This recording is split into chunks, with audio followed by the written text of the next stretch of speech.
Bonjour everyone, I'm Craig Ray, sports editor at Daily Maverick, reporting to you from Paris, where we're getting set for the Rugby World Cup quarterfinals. It's been whittled down from 20 teams to 8, and there are 2 quarterfinals in Marseille and 2 quarterfinals in Paris this weekend. Marseille sees the Argentinians up against Wales in a difficult game to call there. Both sides have been patchy in terms of form. Wales, of course, undefeated in the pool phase, while Argentina look like they may be hitting a little bit of form.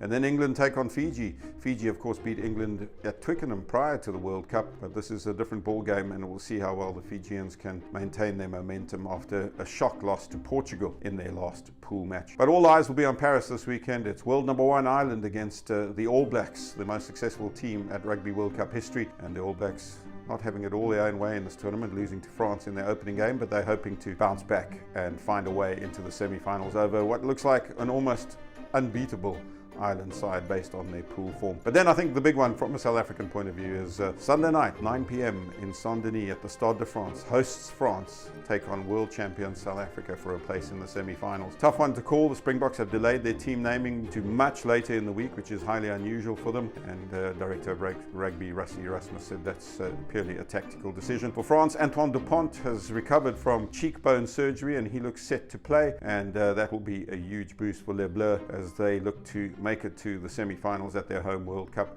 Going to be a lot of pressure on the Springboks and on referee Ben O'Keefe, because the Parisian crowd will certainly get on his back. Rassie Erasmus also said this week that the French players are guilty of simulation, suggesting that they milk penalty offences to try and get the referee to give them penalties.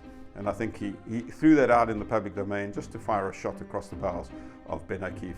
So it looks set to be a wonderful weekend of rugby. It's down to the business end, and we can't wait to see how it unfolds. Craig Ray for Daily Maverick Sport.